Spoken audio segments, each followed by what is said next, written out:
Welcome to soil mechanics classes, zero to hero classes of soil mechanics by me. है ना। तो हम पढ़ रहे हैं chapter 1 origin and properties of soil, जिसके अंदर जो हमारी टॉपिक चलेगी index properties of soil. Index properties में हमने वाटर कंटेंट को देखा, स्पेसिफिक ग्रेविटी को देखा, यूनिट वेट ऑफ सॉइल निकालने का सारा मेथड, टेस्टिंग, सब कुछ देखा, अच्छे तरीके से देखा, सुना, समझा। अब जो नेक्स्ट हमारी फेज है वो हम आज देखेंगे, particle size distribution. This is also index property of soil. अब इसमें मेन क्या है वो समझते हैं। देखिए, इसमें जो मेन है वो है सॉइल का पार्टिकल साइज क्या है। हमको यही चीज आइडेंटिफाई करनी पड़ती है कि एक पर्टिकुलर मास ऑफ सॉइल में कितना परसेंट किस साइज का है। इसी चीज को हम कह रहे हैं पार्टिकल साइज डिस्ट्रीब्यूशन। अब इस चीज को पढ़ें इससे पहले मैं एक स्टैंडर्ड चीज आपको बताता हूं, सुनिए। थ्योरेटिकली हम क्या कंसिडर करते हैं, सॉइल का जो आइडियल शेप है, एक सॉइल का जो दाना होता है, एक सॉइल का जो सॉलिड ग्रेन है, उसका जो आइडियल शेप है, it's ideal shape spherical. Clear है? इसका आइडियल शेप हम एज ए स्फेयर कंसिडर करते हैं, स्फेरिकल। स्फेरिकल। नाउ ये जो पार्टिकल साइज का बात ये कर रहा है ना, इसी स्फेयर का जो डायामीटर होगा वो होगा डी, मान लो। इसी स्फेयर का जो डायामीटर है वो है डी, तो यही है वो डी पार्टिकल साइज।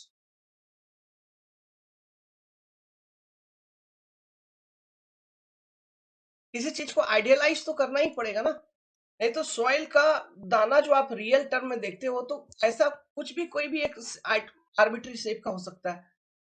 तो इसको हमने आइडियलाइज किया एज ए स्फेरिकल पार्टिकल।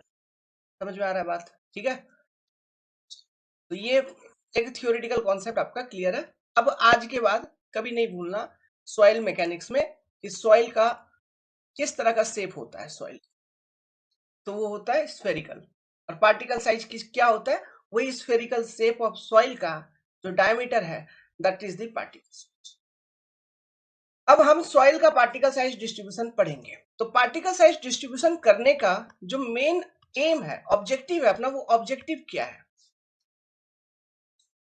इसका ऑब्जेक्टिव है finding percentage finer than a particular size, than a particular size D, particular size D. Now ये जो पर्टिकुलर साइज डी है, what is this particular size D means? This particular size D means dia of soil solid particle. Dia किसका? Dia of spherical soil solid particles. समझ में आया? In a given mass of soil, मान लो, इसका एक example मैं आपको समझा रहा हूं। Let's suppose you have a mass of soil, ये m मास ऑफ सॉइल या फिर w वेट ऑफ सॉइल आपके पास अवेलेबल है। इस सॉइल में कोई गारंटी तो नहीं है कि जितने भी सॉइल सॉलिड के दाने होंगे सबके साइज एक जैसा होंगे, एक ही पर्टिकुलर साइज का होगा सारा कुछ। क्या वो नेसेसरी है? नो, ये नेसेसरी नहीं है। तो इसमें अलग अलग different size of particles present हो सकते हैं। कोई बड़े हो सकते हैं, कोई छोटे हो सकते हैं, कोई और मीडियम साइज का हो सकता है। ऐसा different size of particle present हो सकता है।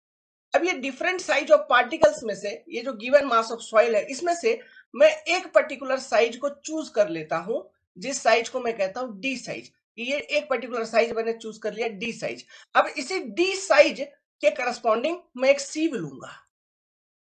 सीव, सीव मतलब छन्नी। आटा देखियो, आटा छाना जाता है ना। साफ आटा में अगर बड़े बड़े लम्स वगैरह है तो उसको छान के छन्नी से छानते हैं ताकि कचरा वचरा निकल जाए, वही होता है सीव। तो यहाँ पे सॉइल को छानने के लिए भी हमारे पास सीव होते हैं, डिफरेंट साइज के सीव होते हैं। इसके लिए भी हमारे पास इंडियन स्टैंडर्ड कोड है, मैं बताऊंगा आगे चल के, घबराने की जरूरत नहीं है। कौन सा कोड है, क्या यूज करते हैं, उसमें क्या कोडल प्रोविजन है रिलेटेड टू सीव। ये जनरली ब्रास की बनी रहती है। सीव जो होती है, मटेरियल होता है, इसमें ब्रास यूज होता है। इसका कोड क्या बता ही देता हूँ, 1480 है कोड। उसमें सीव से रिलेटेड डिटेल्स लिखा गया है, मैं लिखवाऊंगा वो सब चीजें आगे, अभी घबराने की जरूरत नहीं है। तो ये जो सीव होता है, इसका जो ओपनिंग होता है, जो भी अपना स्टैंडर्ड सीव है ना, अकॉर्डिंग टू कोड, उसमें जो ओपनिंग होता है वो स्क्वायर ओपनिंग होता है। मतलब 2 mm का ओपनिंग मतलब स्क्वायर ओपनिंग, इधर भी 2, इधर भी 2। 3 mm, मतलब दोनों साइड 3, इस तरह से, ठीक है, स्क्वायर ओपनिंग वाले सीव होते हैं हमारे। तो जो भी एक कोई स्टैंडर्ड साइज मैंने इस सॉइल मास एम में सेलेक्ट किया, उसी साइज का मैंने सीव यहाँ पे लगा दिया। नाउ मैं क्या करूंगा, इस पूरे के पूरे सॉइल को इस सीव से सीव के ऊपर डाल दूंगा। पूरा का पूरा एम मास ऑफ सॉइल को हमने सीव के ऊपर डाल दिया। अब सोचो, ऐसे सॉइल पार्टिकल जो, let's suppose D1 size of soil particle है which is greater than D, this D size, तो क्या वो इस सीव से पास कर पाएंगे? नहीं, वो इसके ऊपर ही रह जाएंगे, है ना। इसके ऊपर रह जाना मतलब हम बोलेंगे मास of soil retained, mass of soil retained, वो रिटेन हो गया वहां पर, मतलब उससे पास नहीं किया, वो सीप के ऊपर रह गया, या फिर उस सीप के ऊपर रह गया, रिटेन हो गया, वो वहां से पास नहीं कर रहा है। मतलब यही समझेंगे कि वहां जो रिटेन हुआ है वो सभी बड़े बड़े साइज है एज कंपेयर टू वो साइज जो सीप का साइज है, उसके कंपेरिजन में वो सारा बड़ा पार्टिकल्स है, इसलिए वो रिटेन कर गया। अब कुछ ऐसे भी होंगे जो पास कर गए, ठीक है, कुछ ऐसे भी होंगे जो पास कर जाएंगे। लेट्स सपोज ये मास पास कर गया, ओके, तो पास जो कर रहा है वो let's suppose D2 particle size है जो पास कर रहा है which is less than D, तभी वो पास कर रहा है। लेट्स सपोज जो आपने टोटल M मास यूज किया था, इस सीव पे डाला था, इसमें से M1 मास रिटेन कर गया, M2 मास पास कर गया। अब मैं पूछूंगा आपसे कि इसमें परसेंटेज फाइनर बताओ with respect to particle size D, with respect to this particle size D कितना परसेंट सॉइल फाइनर है? तो आप बोलोगे सर टोटल आपने M amount of mass use किया था, या फिर ऐसे बोलोगे, एक मिनट, टोटल आपने M amount of mass use किया था, जिसमें से M2 मास ऑफ सॉइल पास किया है, तो इतना परसेंट फाइनर है। This is your percentage finer corresponding to size D, corresponding to size D। समझ में आ रहा है? हम ऐसा लिखेंगे। तो ये परसेंटेज फाइनर हम कैसा कैलकुलेट करते हैं, आपको इसका बेसिक अंडरस्टैंडिंग मालूम हो गया, बेसिक मतलब समझ में आ गया ये परसेंटेज फाइनर क्या होता है। तो पार्टिकल साइज डिस्ट्रीब्यूशन जो अभी हम पढ़ने जा रहे हैं उसमें हम यही करेंगे, समझ गए। मतलब कोई एक पर्टिकुलर साइज ऑफ सॉइल को कंसीडर करेंगे, उस साइज से कितना परसेंट फाइनर है, दूसरा साइज से कितना परसेंट फाइनर है, तीसरा साइज से कितना परसेंट फाइनर है, ये एनालिसिस हम करेंगे। और ये करने के बाद फिर हम एक कर्व प्लॉट करेंगे जिसको हम बोलते हैं पार्टिकल साइज डिस्ट्रीब्यूशन कर्व। अब ये सब चीज करने का जरूरत ही क्यों पड़ रहा है, व्हाट इज इंपॉर्टेंस? देखिए सॉइल मैकेनिक्स में हम पार्टिकल साइज से डिफरेंट प्रॉपर्टीज ऑफ सॉइल को लिंकअप करते हैं। जैसे फाइन सॉइल कहते हैं, मतलब फाइन सॉइल मतलब पार्टिकल साइज छोटा होता है, तो फाइन सॉइल कहती है।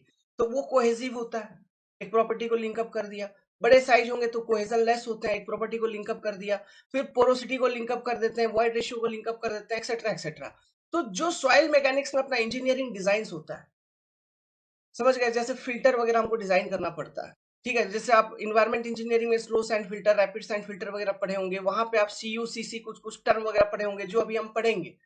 तो वो जब हम डिजाइन कर रहे हैं तो हमें वहां पर बताया जाता है कि किस साइज ऑफ, मतलब पार्टिकल साइज क्या होना चाहिए सॉइल वगैरह का। या फिर जैसे हम हाइड्रोलिक स्ट्रक्चर डिजाइन करते हैं तो कहीं जहां फाउंडेशन डिजाइन करने की जरूरत पड़ती है, तो वहां पे हमें ये सॉइल को भी डिजाइन करना पड़ता है कि वहां पे अपलिफ्ट प्रेशर वगैरह आती है हाइड्रोलिक स्ट्रक्चर वगैरह में, तो वो अपलिफ्ट प्रेशर वगैरह को झेल पाए, इसके लिए जो सॉइल का पार्टिकल साइज है, ग्रेडेशन है, वो कैसा होना चाहिए।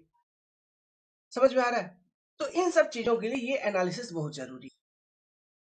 और पार्टिक और इंडेक्स प्रॉपर्टीज को हम क्यों बोलेंगे, मैंने बोला था इंडेक्स प्रॉपर्टी वो प्रॉपर्टी होता है जिसको यूज करके हम सॉइल को कैटेगराइज करते हैं, क्लासिफाई करते हैं। तो पार्टिकल साइज के बेसिस पे हम सॉइल को कैटेगराइज करते हैं, ये बड़े पार्टिकल, ये छोटे पार्टिकल, ये मीडियम साइज के पार्टिकल, उसके बेसिस पे नाम अलग अलग देते हैं, cobble, gravel, sand, silt, clay, ऐसा। तो this is index property, particle size of soil. अब यही हमको निकालना है कि एक particular given mass of soil में कितने different size of particles present हैं, किस किस साइज ऑफ कौन कौन से साइज के पार्टिकल्स प्रेजेंट होते हैं। तो इसको पता लगाने के लिए हमारे पास दो अलग अलग बेसिक टेक्निक है, एक कोर्स ग्रेन सॉइल के लिए अलग टेक्निक है, फाइन ग्रेन सॉइल के लिए अलग टेक्निक है। कोर्स ग्रेन सॉइल क्या है अभी बताऊंगा, फाइन ग्रेन सॉइल क्या होता है वो भी अभी बताऊंगा। कोर्स ग्रेन सॉइल मतलब बड़े बड़े पार्टिकल साइज जिसमें हो, जैसे ग्रेवल हो जाते हैं, सैंड हो जाते हैं, ये कोर्स ग्रेन सॉइल होते हैं। फाइन ग्रेन सॉइल मतलब सिल्ट और क्ले, जिसके पार्टिकल साइज बहुत छोटे छोटे होते हैं। तो जो कोर्स ग्रेन सॉइल होता है उसमें हम सीव एनालिसिस करके हम ये पता लगा लेते हैं कि what is particle size distribution. लेकिन फाइन ग्रेन सॉइल में आप सीव एनालिसिस नहीं कर सकते, वहां पे हमारे पास सेडिमेंटेशन एनालिसिस होता है, हाइड्रोमीटर और पिपेट मेथड हम फॉलो करते हैं, वो भी मैं आपको भी दिखाऊंगा।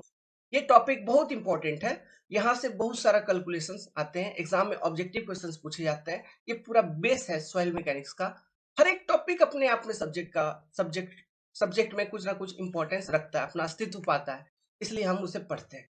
तो जो भी टॉपिक हो उसे प्यार से प्रेम से पढ़ना चाहिए। ठीक है, तो आप यहां तक लिख लीजिए, इसके आगे हम लोग कंटिन्यू करते हैं। अब देखिए, मैं एक स्केल बनाने जा रहा हूं, इस चीज को पूरा जिंदगी भर आज के बाद से याद रखना। देखो, 300 mm स्केल है ये, 80 mm, ठीक है, 4.75 mm। आज के बाद जिंदगी भर याद रहना चाहिए। 75 माइक्रोन, 2 माइक्रोन, ठीक है। अब इसमें क्या है ये, देखो, ये स्केल है, जैसे कि मैंने बोल रहा आपको, this is a scale. What is this scale?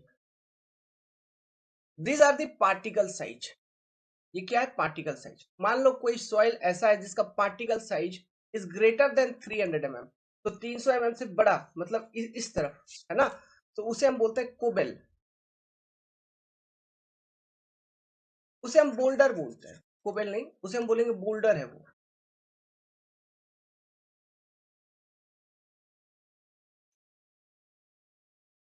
और अगर पार्टिकल साइज आपका 300 mm से 80 mm के बीच में लाई करता है, उसे हम कोबेल बोलते हैं।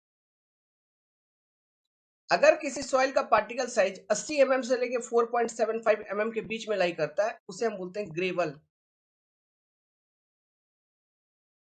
कोई सॉइल जिसका पार्टिकल साइज 4.75 mm से 75 माइक्रोन के बीच में लाई करता है, उसे हम बोलते हैं सैंड। 75 माइक्रोन से 2 माइक्रोन तक जो पार्टिकल साइज होता है सॉइल में, वो जनरली सिल्ट में होता है। लेस देन 2 माइक्रोन, 2 माइक्रोन से छोटे छोटे पार्टिकल साइज होते हैं क्ले के। ध्यान रहेगा, समझ गए बात को। अब जो सॉइल है, बेसिकली सॉइल ग्रेवल से स्टार्ट होती है। एक सॉइल में जो नॉर्मली आप सॉइल देखते हो अपने अगल बगल, उसमें ग्रेवल, सैंड, सिल्ट, क्ले सबका मिक्सचर हो सकता है। एक जनरल सॉइल जो अपने अगल बगल देखते हो, कोबल और बोल्डर वगैरह तो पत्थर हो गए, बड़े बड़े पत्थर हो गए। 300 mm सोचिए, 30 सेंटीमीटर का, ये बड़ा बड़ा पत्थर। समझ रहे हो बात को? 80 mm मतलब 8 सेंटीमीटर, 8 सेंटीमीटर से लेके 300 तक में कोबल बोलते हैं। इतने बड़े से लेके इतना बड़ा पत्थर, उसको कोबल बोलेंगे। इससे भी बड़ा होगा तो उसे बोल्डर बोलेंगे। और ग्रेवल, ये छोटे छोटे, ये बड़े बड़े पत्थर, ठीक है, यहां से लेके 80 mm मतलब 8 सेंटीमीटर, मतलब इतना बड़ा बड़ा, उसे ग्रेवल बोलते हैं। रेलवे में जो मेटल देखते हो ट्रैक के ऊपर, वो ग्रेवल है, वो साइज ग्रेवल का है। समझ गए? वो किसका साइज है? ग्रेवल का साइज है। 40 mm जनरली उसका स्टैंडर्ड साइज होता है, जो हम उपयोग में लेते हैं। 4.75 mm से छोटे अगर पार्टिकल साइज होंगे तो वो होता है सैंड। नदी में बालू वगैरह देखे हो, सैंड, वो है तो होते हैं सैंड के पार्टिकल्स।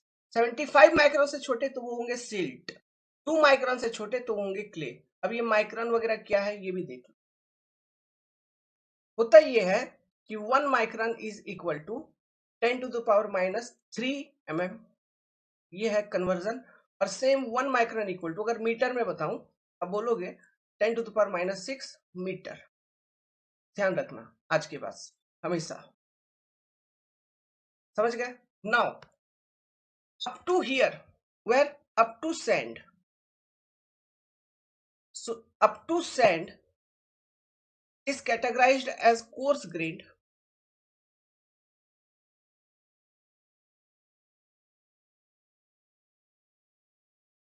सॉयल, सिल्ट के बाद जो पार्टिकल साइज है सॉइल के उसे हम फाइन ग्रेन सॉइल बोलते हैं।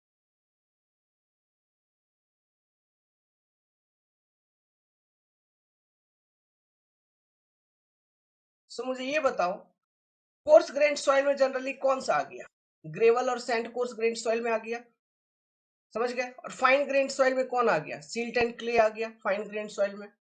ठीक है, ये तो मैंने बताया आपको इंडिविजुअल स्टेटस बताया, लेकिन इन जनरल जो अपने अगल बगल आप सॉइल देखते हो, अगर थोड़ा सा एक कोदाली मारोगे और मिट्टी निकालो, उसमें डिफरेंट पार्टिकल साइज प्रेजेंट है उस पर्टिकुलर सॉइल में। हो सकता है उसमें कुछ सैंड के पार्टिकल प्रेजेंट हो, उसमें कुछ सिल्ट के पार्टिकल प्रेजेंट हो, कुछ क्ले वाले रेंज के पार्टिकल प्रेजेंट हो सकता है थोड़ा सा इतना बड़ा पार्टिकल भी मिल जाए, कुछ ग्रेवल भी प्रेजेंट हो सकता है। So in general, in practical, a soil contains every range of particles, gravel, sand, silt, clay, सब कुछ। वो तो इंडिविजुअल जो उसका प्रॉपर्टी है वो मैंने आपको यहाँ पे ये स्केल के माध्यम से बताया। तो this is your particle size classification of soil. आप ये ध्यान रखना, समझ गए। ये रेंज, ये साइज आपको याद रखना है, भूलना नहीं है अब लाइफ लॉन्ग, जिंदगी भर। सो यहाँ पर आप देख पा रहे हो एक वो साइज, की साइज, जो कि कोर्स ग्रेन और फाइन ग्रेन सॉइल के बीच में डिफरेंशिएशन करता है, दैट इज योर 75 माइक्रोन। हम बोलेंगे soil particle less than 75 micron are fine grained soil particle having size greater than 75 micron are coarse grained soil। ठीक है, तो ये एक स्टैंडर्ड साइज है। soil particle greater than 75 micron are coarse grained soil particle less than 75 micron are categorized as fine grained soils। Fine grain soil में silt and clay, coarse grain soil में sand, gravel, cobble, boulder. खैर cobble boulder तो पत्थर ही हो गए, उसको soil में क्या ही इंक्लूड करना, लेकिन ये हम यहाँ बोल देते हैं। लेकिन जनरली जो सॉइल में प्रेजेंट होंगे वो होंगे ग्रेवल और सैंड, ये प्रेजेंट होते हैं। समझ गए बात को? कुछ नोट लिखिए। लिखिए, सॉइल में consist of gravel, sand, silt and clay, everything. ठीक है, एक सॉइल में जैसे कि मैंने आपको समझाया, एक जनरल सॉइल कोदाली मारेंगे तो उसमें सब कॉम्बिनेशन ऑफ डिफरेंट पार्टिकल्स दिख सकता है आपको। ग्रेवल एंड सैंड जो है उसे हम कोर्स ग्रेन सॉइल बोलते हैं, एंड दीज आर कोहेजनलेस। ये कोहेजनलेस होता है, कोहेजनलेस, इसमें कोहेजन नहीं होता। समझ गए? आगे, सिल्ट एंड क्ले जो है are called as fine grained soils and have cohesive properties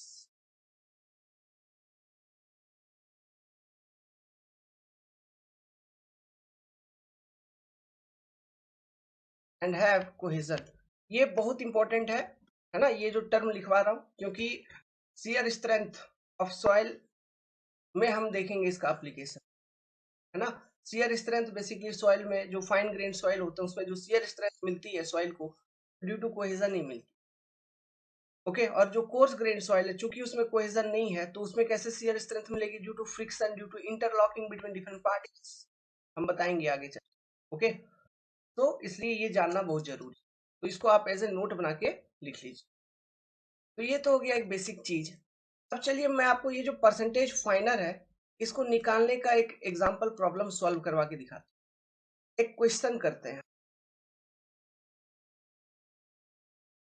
let's suppose कि हमारे पास डिफरेंट सेट ऑफ सीव है, अलग अलग साइज का सीव है हमारे पास। जैसे ये मान लो 80 mm का है, ठीक है। फिर चलो यहाँ 40 mm का भी लगा दिया एक, फिर मान लो 20 mm का लगा दिया,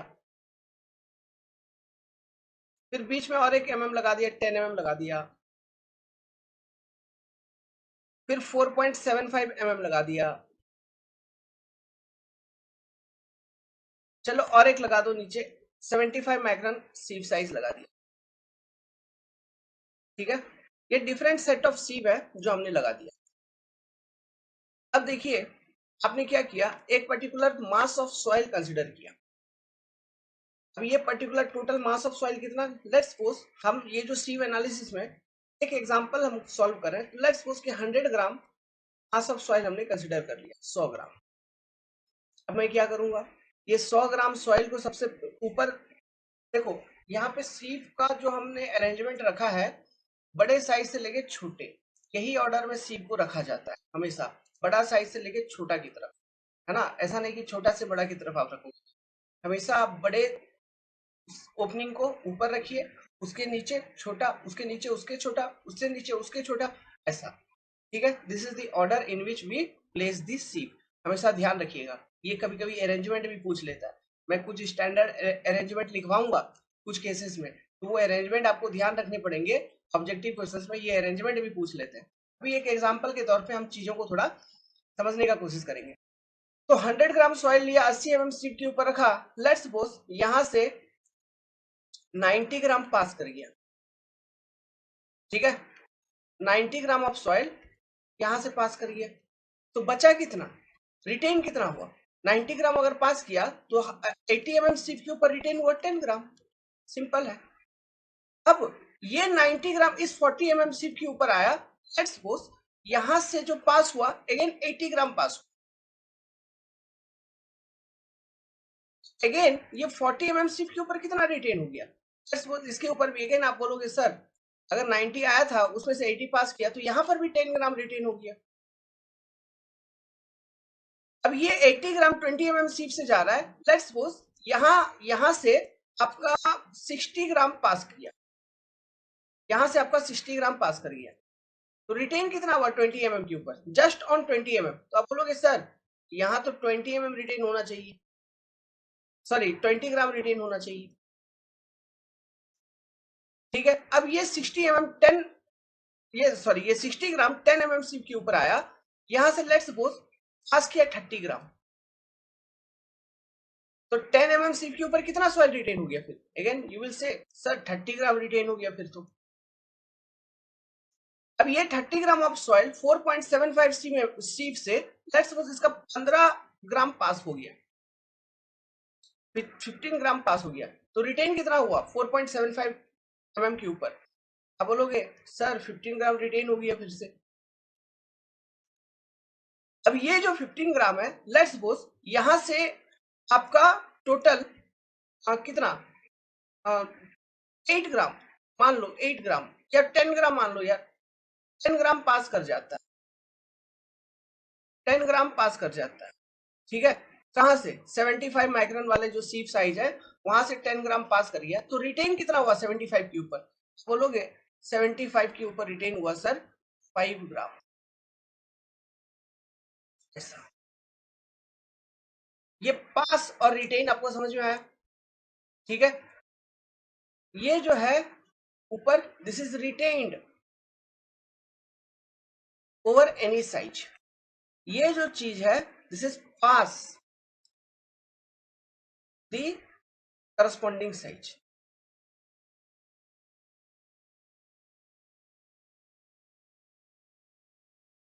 यही बात है यहां पर। अभी मेरा सवाल सुनो,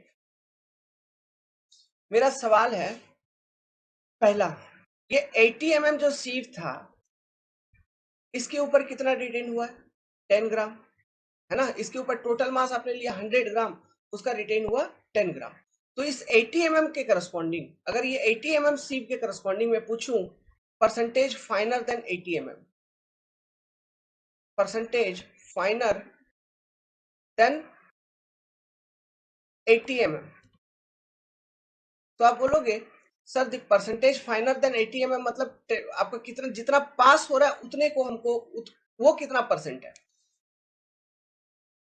करंट चला गया था, ठीक है, और आ गई, तो परसेंटेज फाइनर देन 80 mm पूछ रहा, मतलब 80 mm से कितना फाइनर है, तो आप बोलोगे सर जितना पास कर गया, कितना पास कर गया वही फाइनर है 80 mm से, 90 ग्राम पास कर गया, टोटल आपने 100 ग्राम लिया था, into 100 means 90% sir. Very good यार। मैं पूछ रहा हूं परसेंटेज फाइनर देन 40 mm कितने हैं, तो सर आप बोलोगे 40 mm से जितने पास कर रहे हैं, तो ये 40 mm सीट साइज से 80 ग्राम पास कर गया है, बाकी सब उसके ऊपर है, तो 40 mm जो सीट साइज है इससे छोटे टोटल 80 ग्राम है आउट ऑफ 100। अब बोलोगे sir percentage finer than 40 mm is 80 by 100 into 100, 80% sir. मैं बोला फिर से अगेन वेरी गुड यार, वेरी गुड बॉय। तो ये परसेंटेज फाइनर आप इस तरह से निकाल रहे हैं, समझ में आ रहा है।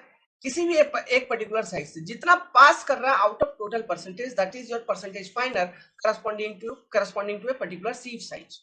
ये आप इस तरह से कैलकुलेट करेंगे। अब यहाँ पे देखो इंटरेस्टिंग एक चीज, ये 75 माइक्रोन वाला मैंने आपको बोला था, ये एक मतलब डिमार्केशन है।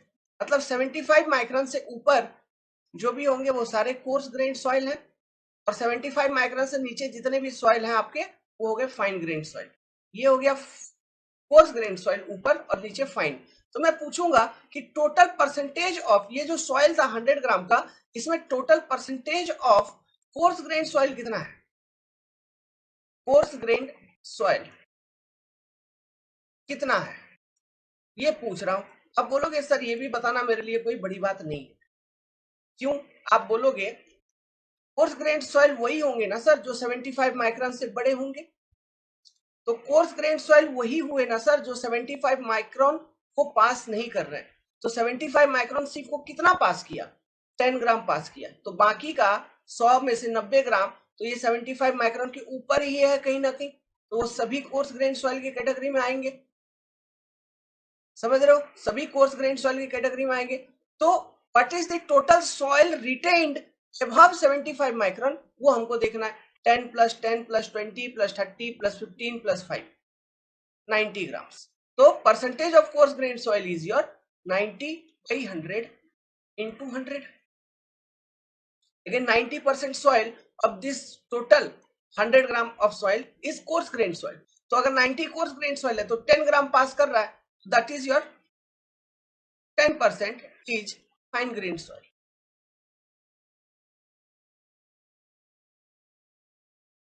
समझ रहे हो बात को? क्योंकि कितना परसेंट पास किया 75 माइक्रोन को, जो 75 माइक्रोन को पास करेगा वही केवल फाइन ग्रेन सॉइल होगा। तो 10 ग्राम पास कर रहा है विच इज 10% ऑफ दिस 100। इस तरह से चीजें की जाती है। तो यहाँ पे इस सॉइल में आप बता सकते हो percentage coarse grain is 90%, percentage of fine grain soil is 10% of soil is fine grain soil. ऐसा ये भी प्लस किसी भी एक पर्टिकुलर सीप साइज के करस्पॉन्डिंग परसेंटेज फाइनर आप निकाल सकते। Percentage finer than a particular size corresponding to a particular size. जैसे हम 80 mm सीप के करस्पॉन्डिंग निकाले, 40 mm सीप के करस्पॉन्डिंग निकाले, उसी तरह से आप 20 mm सीप के करस्पॉन्डिंग निकाल सकते हो। तो मतलब इस ये जो 20 mm सीप है इससे छोटे कितने परसेंटेज ऑफ पार्टिकल है इस टोटल 100 ग्राम में से, वो होगा परसेंटेज फाइनर देन 20 mm। तो आप बोलोगे सर 60 ग्राम पास कर रहा है टोटल 100 ग्राम का, तो 60% हो गया। 60% percentage finer than this 20 mm। ऐसा like this you will say. समझ गए? तो ये जो एनालिसिस हमने करके दिखाया, इस एनालिसिस को बोला जाता है सीव एनालिसिस। ठीक है। अब ये सीव एनालिसिस का कुछ इंपॉर्टेंट प्रॉपर्टीज आप यहीं से आप फॉर्मूला बना सकते हैं।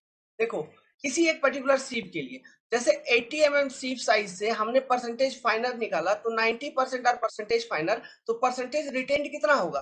100 minus total minus 90, 10% retained over that, है ना? तो किसी भी सीव साइज से आप जो परसेंटेज फाइनर निकाल रहे हो उसके ऊपर परसेंटेज रिटेन्ड कितना होगा उस सीव के ऊपर डिफरेंस निकालो। जैसे यहाँ पे 80% परसेंटेज फाइनर है तो 40 mm से बड़े कितने हैं फिर 20%, ये डिफरेंस निकाल के बता सकते हो। ऐसा सिंपल सिंपल लॉजिक से। नाउ 75 माइक्रोन से बड़े यहाँ पे तुमको दिखे कितने 90%, जो कि है कोर्स ग्रेन सॉइल। 75 माइक्रोन से नीचे जितने भी सॉइल हैं आपको वो दिखे 10%, जो कि है फाइन ग्रेन सॉइल।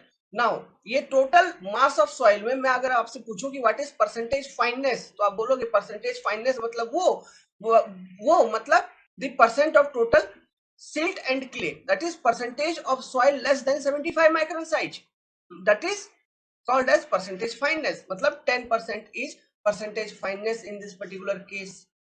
10% ही सॉइल है ना जो 75 माइक्रोन से छोटे हैं, और जो 75 माइक्रोन से छोटे होंगे वो सिल्ट और क्ले की कैटेगरी में आएंगे, मतलब सिल्ट की कैटेगरी में आएंगे। ठीक है। और 75 माइक्रोन से छोटे, और मान लो नीचे भी और एक सीव होता है 2 माइक्रोन, उससे भी कुछ छोटा होता है तो वो हो जाता है क्ले।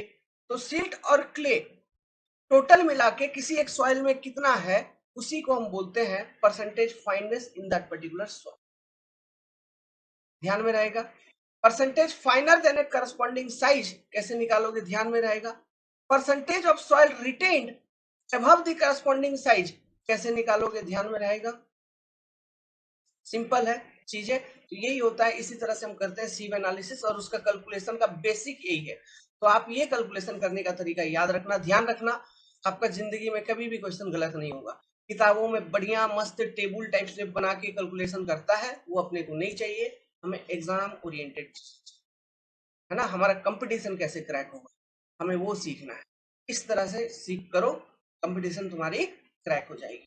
ठीक है, ये पैटर्न में चीजों को सॉल्व करना है। परसेंटेज फाइननेस, जितना परसेंटेज फाइननेस है करस्पॉन्डिंग टू पर्टिकुलर साइज, जितना हो गया टोटल में से उतना सब्ट्रैक्ट कर दो, परसेंटेज रिटेन्ड निकल जाएगा। समझ गए बात को? लिखिए, percentage fineness in soil is equal to what, percent of silt and clay. Percentage fineness, कोई क्वेश्चन दिया है सीव एनालिसिस करने के लिए, और उसमें से बहुत सारा डेटा पूछा है, प्लस ये भी पूछ लिया कि what is percentage fineness in this particular soil. Then आपको क्या निकालना है, percentage of silt and clay कितना है उस सॉइल में, that is percent of percentage of soil passing 75 micron sieve।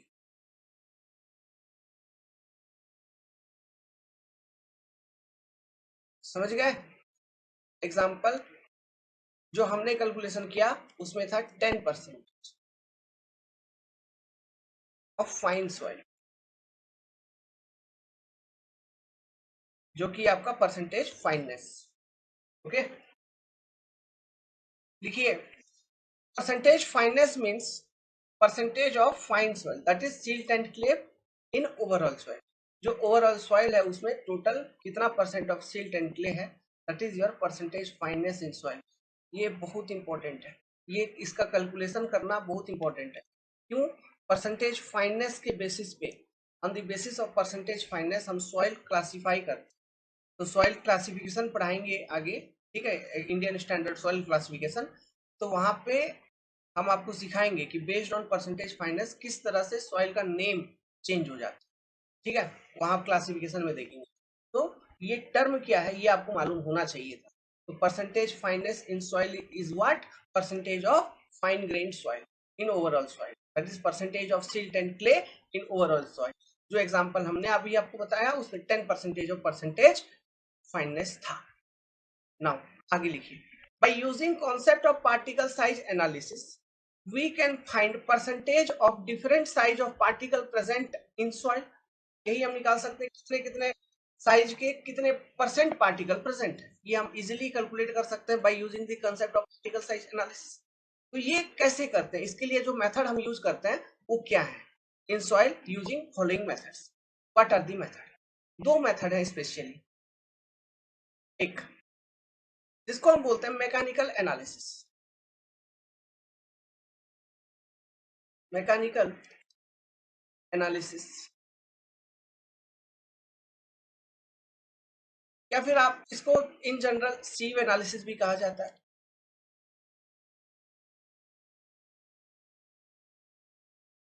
ये जो सीव एनालिसिस या मैकेनिकल एनालिसिस है, this method is applied over course grand soil.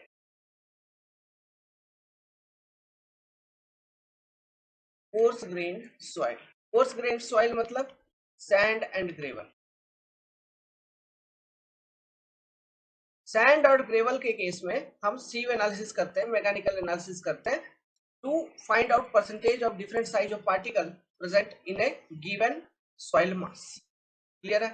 दूसरा जो टेक्निक है हमारे पास वो है सेडिमेंटेशन एनालिसिस। सेडिमेंटेशन एनालिसिस, ये दो मेन टेक्निक है। सेडिमेंटेशन एनालिसिस जनरली जो हम यूज करते हैं, हम यूज करते हैं फॉर फाइन ग्रेन्ड सॉइल्स।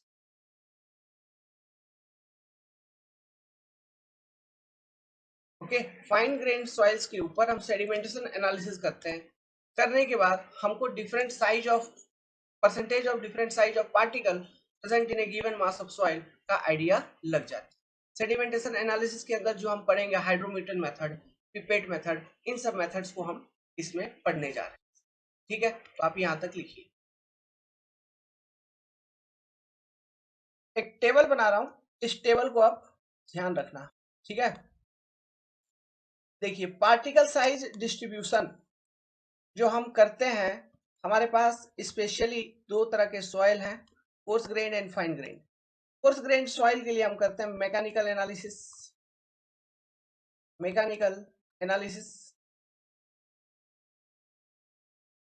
या फिर इसी को हम कहते हैं सीव एनालिसिस। सीव एनालिसिस, ठीक है, ये किया जाता है for course grand soil. Course grand soil, course grand soil में बेसिकली दो चीजें होती हैं, सैंड एंड ग्रेवल। तो ये सैंड और ग्रेवल दोनों के लिए किया जाता है। अब ये जो मैकेनिकल एनालिसिस है, ये भी दो तरह में डिवीजन है, मतलब इसका भी क्लासिफिकेशन है दो टाइप में। एक है आपका कोर्स सीविंग, मतलब ऐसे पार्टिकल जो थोड़े बड़े बड़े साइज के हैं, उनका सीव अलग होता है। Course sieving, course sieving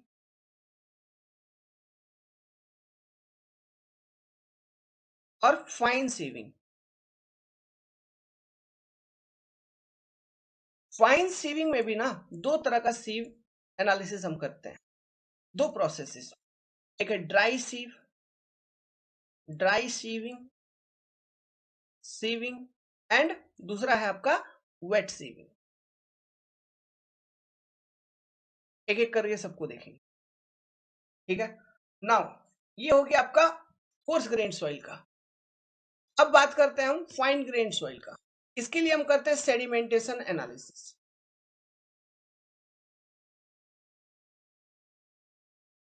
sedimentation, ये पीडीएफ आपको मिल जाएगा, ठीक है, बट आप नोट्स अपना बनाइए हाथों से। सेडिमेंटेशन एनालिसिस, सेडिमेंटेशन एनालिसिस में बेसिकली हम फाइन ग्रेन सॉइल को कंसीडर करते हैं।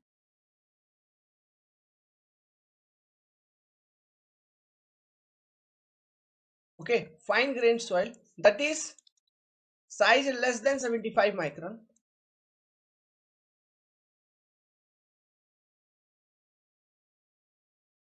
जिसमें आपका सिल्ट एंड क्ले दोनों आ जाते हैं, सिल्ट एंड क्ले। अब ये जो सेडिमेंटेशन एनालिसिस है, ये बेसिकली दो टाइप का ही है, ठीक है। अब वो दो टाइप कौन कौन से हैं, बस हमें केवल उनके नाम लिखना है। दोनों एक दूसरे से मिलते जुलते ही हैं, लेकिन थोड़ा अलग होता है। एक होता है hydrometer method,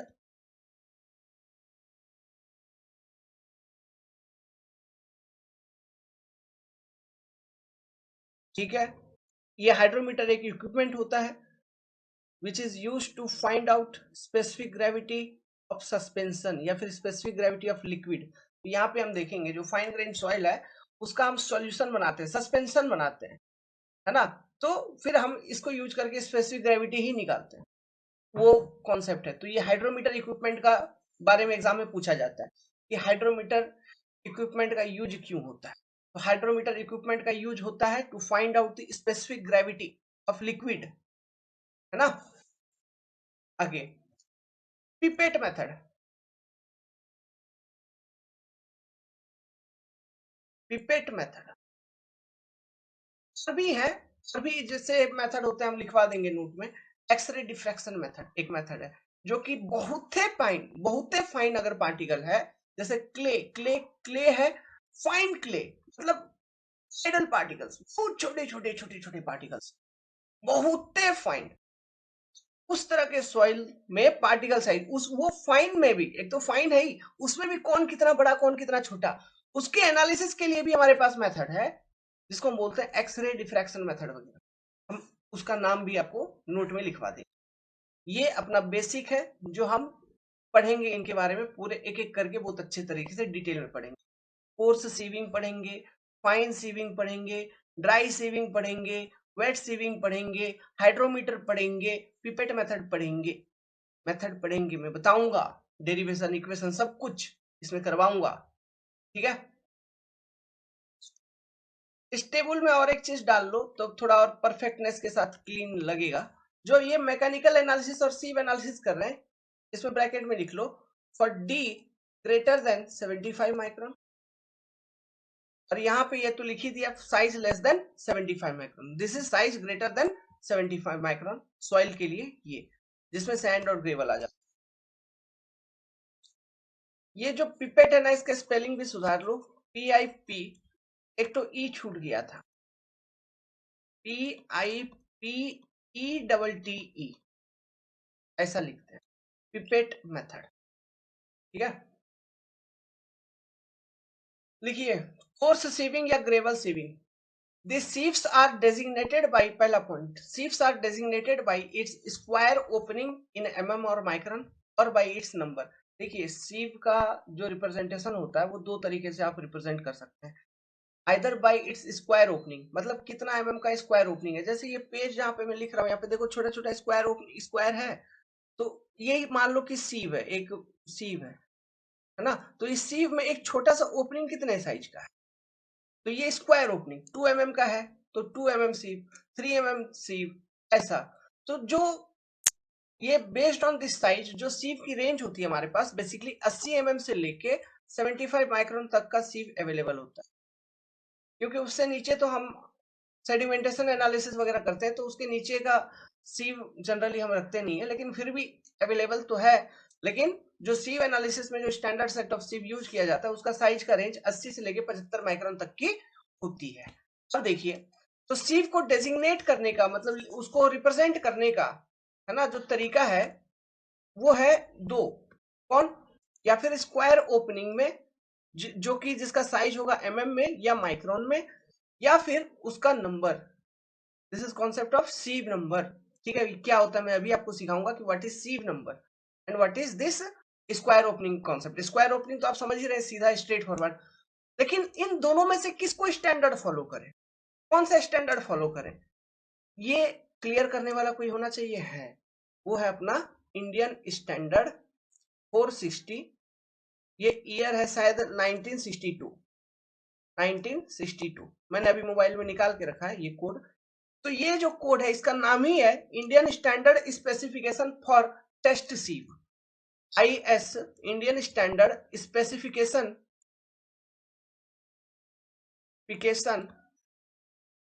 for test सीव।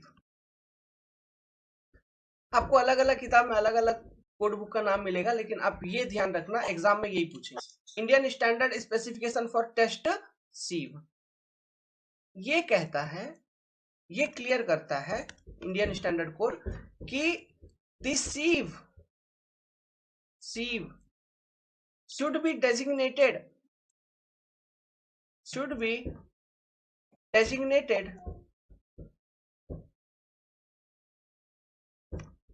Actually क्या, मेरी बेटी है बगल में, वो बेड पे लात मार रही है, designated in square opening, in size of square opening, size of square opening.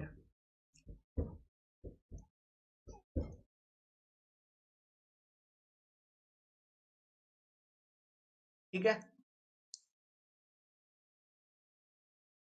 इन छोड़ के डेजिग्नेटेड बाई इट्स लिख लो यार, by its size of square opening, वो ज्यादा बेटर है। ठीक है, तो वो चली गई अपने मम्मी के साथ, ओके, तो हम लोग कंटिन्यू रखते हैं।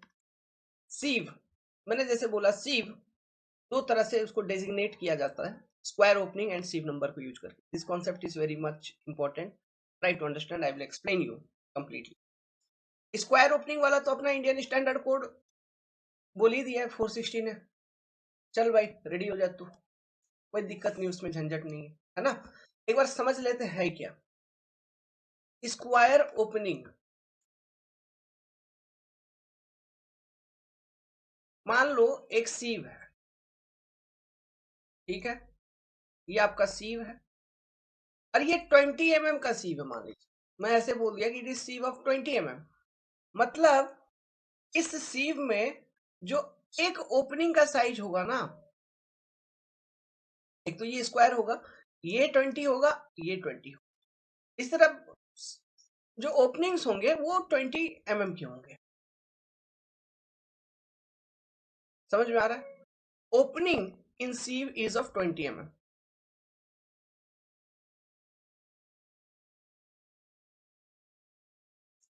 Sieve is of 20.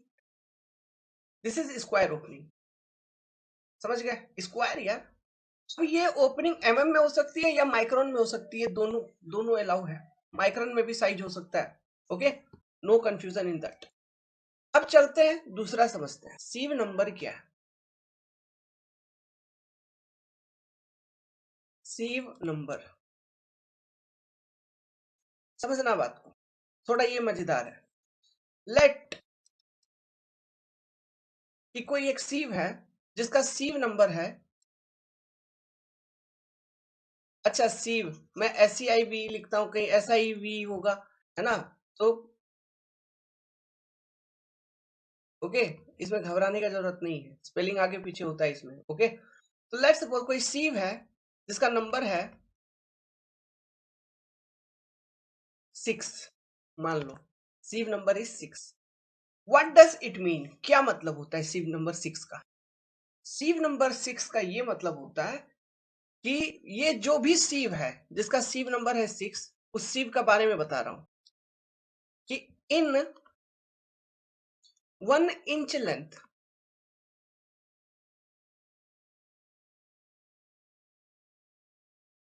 वो जो सीव होगा उसमें उसका 1 इंच लेंथ आप कंसिडर करिए. 1 इंच मतलब 2.54 सेंटीमीटर. यही होता है. बहुत लोगों को तो ये भी याद नहीं होता है कि 1 इंच का मतलब क्या होता है. याद रखना, इंजीनियर हो. 2.54 सेंटीमीटर. तो सीव नंबर 6 मतलब in 1 inch length of that सीव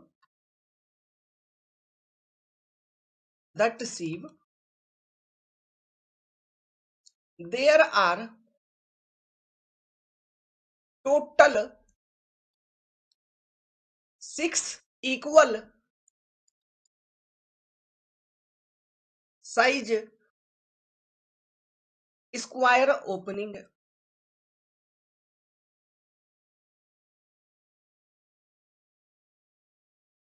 समझ गया बात को? सीव नंबर 6 का मतलब ये हुआ कि 1 इंच लेंथ ऑफ सीव में, उस जो भी सीव है उसका 1 इंच लेंथ अगर आप कंसिडर करोगे तो उसमें total 6 equal size of square opening होंगे. 6. उसी तरह से अगर मैं बोलूं सीव नंबर 10, तो आप बोलोगे जो जिसका सीव नंबर 10 है वो सीव ऐसा होना चाहिए जिसका 1 इंच लेंथ में total 10 number of equal size square opening होगा. समझ गया बात को? सीव नंबर का. ठीक है, यहां लिखवा देता हूं. लेट दूसरा स्टेटमेंट. सीव बहुत इंपॉर्टेंट है, बहुत लॉजिकल क्वेश्चन आता है इधर से. सीव नंबर इज 10 का मतलब क्या हुआ? 10 equal size square opening in 1 inch length of sieve. 10 equal size square opening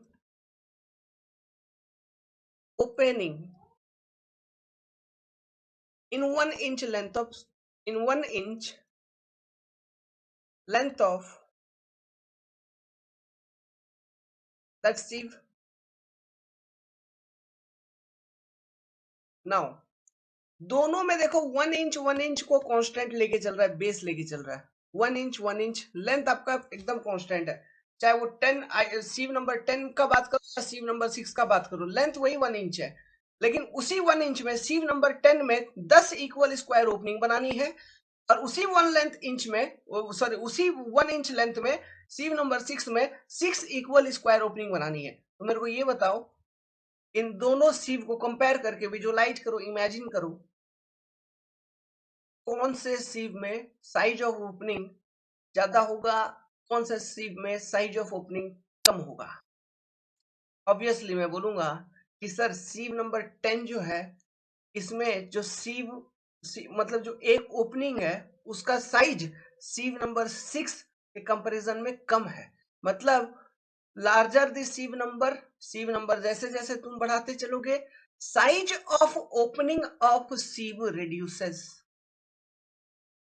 तो सीव नंबर मतलब 11 अगर बोलूं तो सीव नंबर 11 में जो ओपनिंग है उसका साइज छोटा होगा as compare to sieve number 10।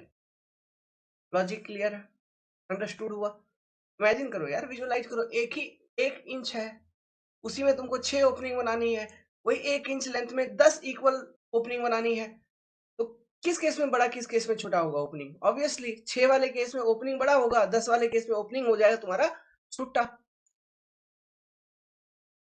Okay, तो एक कंपैरिजन के लिए एक डायग्राम भी मैं यहाँ पे आपको छोटा सा बनवा देता हूँ। मान लो ये कोई एक सीव है जिसको हम सीव नंबर 6 बोल रहे हैं, दिस इज योर सीव नंबर 6, और एक सीव है जिसको मैं बोल रहा हूँ सीव नंबर 4। ठीक है, ये सीव है जिसको मैं बोल रहा हूँ सीव नंबर 4।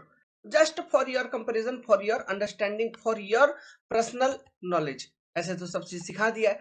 सीव नंबर 6 मतलब अगर 1 इंच में लेंथ कंसिडर करूं, लेट्स सपोज यहां से यहां तक है लेंथ 1 इंच, जो होता है 2.54 सेंटीमीटर। सेम सीव नंबर 4 में 1 इंच लेंथ मैं कंसिडर करूंगा, ये भी लेंथ तुम्हारा हो गया 1 इंच। तो होगा क्या, सीव नंबर 6 में आपको 6 इक्वल स्क्वायर ओपनिंग बनानी है, 1 2 3 4 हो गए, 1 2 3 4 5 हो गए, और एक मान लो ऐसा बना दिया 6 ओपनिंग हो गए, 1 2 3 4 5 6। यहाँ पे स्क्वायर नहीं लग रहा है देखने में, लेकिन आप समझ जाओ कि वो वहां पे रियल टर्म्स में स्क्वायर ओपनिंग है, equal square opening, square opening. अब ये सीव नंबर 4 में तुमको 4 बनाने, 1 2 3 4 बन गए, यहाँ पे 4 4 equal square opening, EQUAL equal square opening, square opening. तो यहीं से देख के डायग्राम से ही आपको समझ में आ जाना चाहिए कि वही 1 इंच लेंथ है दोनों केस में, एक में 6 पार्ट में डिवाइड करना है, एक को 4 पार्ट में डिवाइड करना है। तो जो 4 पार्ट में डिवाइड हो रहा है उसका साइज बड़ा होगा, 6 पार्ट में जो डिवाइड हो रहा है उसका साइज छोटा होगा, साइज ऑफ ओपनिंग आपका छोटा होगा। So higher the sieve number, smaller is the size of opening of that particular sieve. ये रिलेशनशिप इधर चलता है, इनवर्स रिलेशनशिप। सीव नंबर ज्यादा, size of opening of that sieve is less. Clear? Okay, तो लिखिए 1 इंच इक्वल टू कितना, 2.54 centimetre, ये भी लिख लो, याद नहीं होगा तो याद कर लेना। आगे लिखिए, greater the number of sieve, तो ये हमने देखा सीव नंबर अगर ज्यादा तो smaller will be the size of opening in that sieve. ये इनवर्स रिलेशनशिप है, ये लॉजिक बहुत बार इंजीनियरिंग सर्विस एग्जामिनेशंस में और डिफरेंट एग्जामिनेशंस में पूछ लेता है, समझ गए? तो आदमी को क्लियर नहीं होता है कभी, तो अभी क्लियर होगी आपको। लेकिन जो इंडियन स्टैंडर्ड है वो क्या कहता है कि जो सीव स्टैंडर्ड सीव है उसका डेजिग्नेशन कैसे होना चाहिए, in terms of size of square opening, है ना? वो चलिए, तो ये सीव के बारे में हमने बात कर लिया। हम तो पढ़ रहे थे ग्रेवल सीविंग। तो ग्रेवल सीविंग या फिर कोर्स सीविंग जो है, तो ग्रेवल सबसे पहले ये बताओ, जो पार्टिकल साइज क्लासिफिकेशन मैंने बताया था उसमें क्या बताया था, particle size greater than 4.7 mm 75 mm size are called as gravel.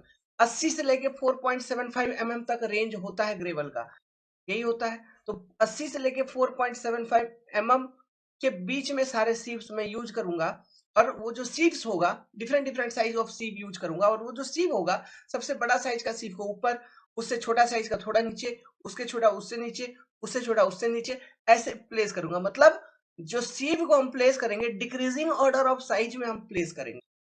उसके बाद एक पर्टिकुलर मास ऑफ सॉइल को लेंगे और उसको डाल देंगे ऊपर से, फिर हर एक सीट पे कितना रिटेन हो रहा है या कितना पास हो रहा है ये कैलकुलेट कर लेंगे, तो उससे हमें आइडिया लग जाएगा पार्टिकल साइज डिस्ट्रीब्यूशन का in that particular coarse soil या ग्रेवल सॉइल।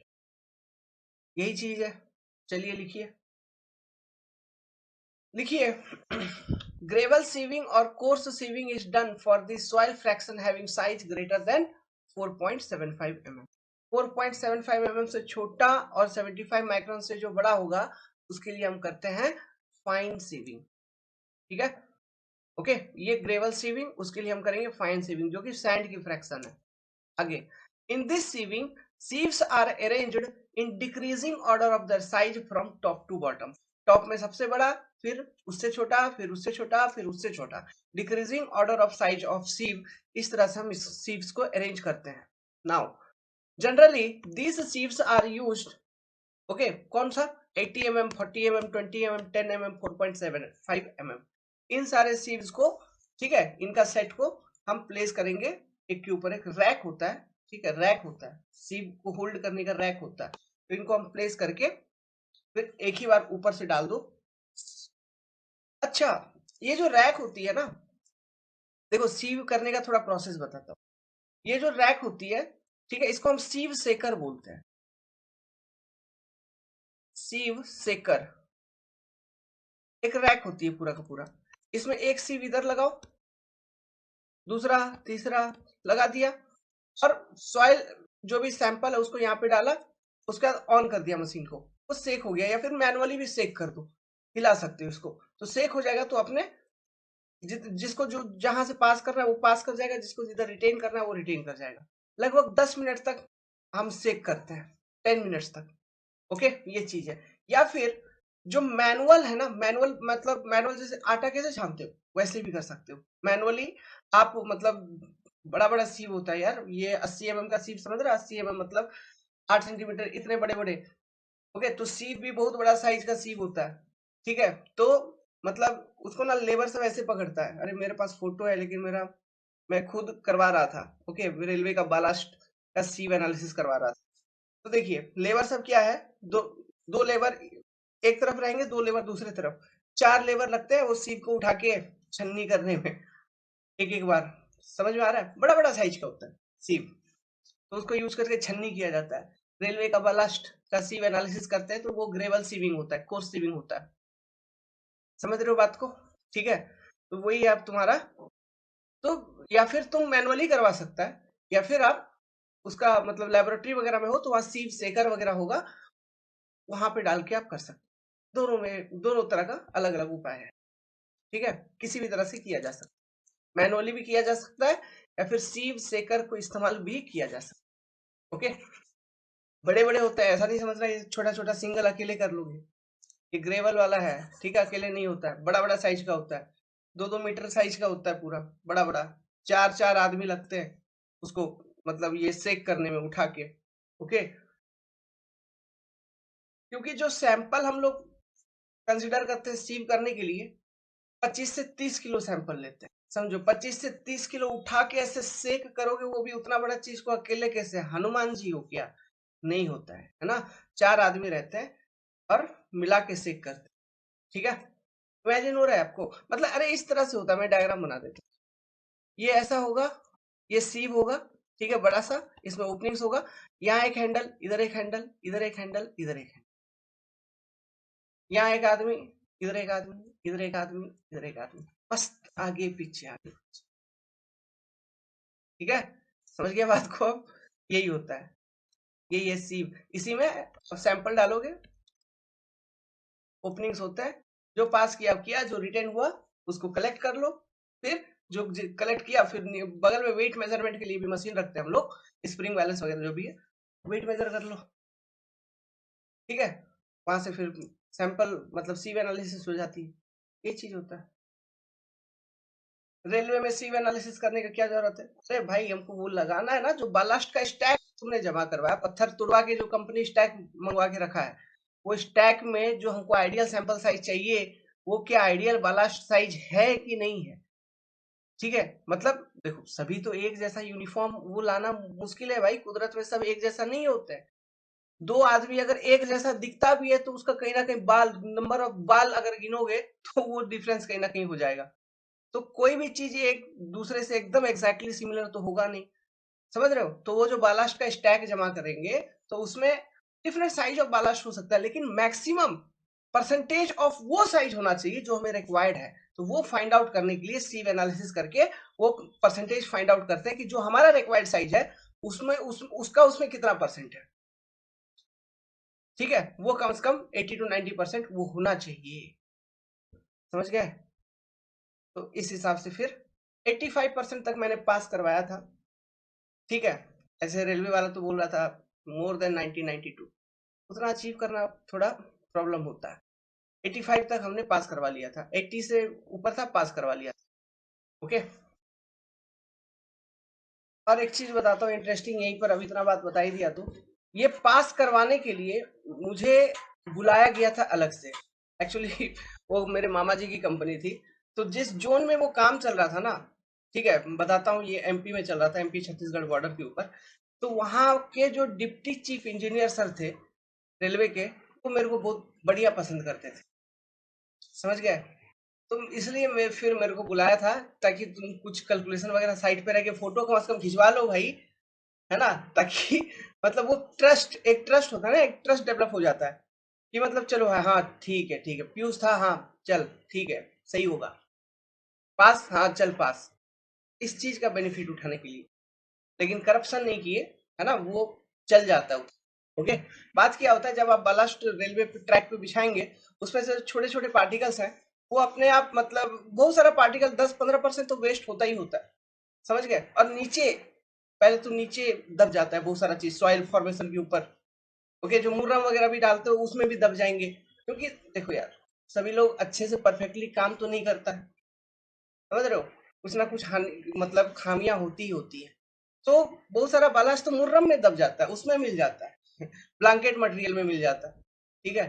खैर वो अलग चीज है, छोड़ो, हम सॉइल मैकेनिक्स पे फोकस करते हैं। ओके, वो प्रैक्टिकल चीजें थी। चलिए ये मैंने लिख दिया, ठीक है, पता नहीं ये पढ़ाया हो कि नहीं, अभी बीच में कॉल आ गया था। ओके, सीविंग इज डन, लिखिए इसको, अगर हो गया तो रिपीट कर रहा हूँ।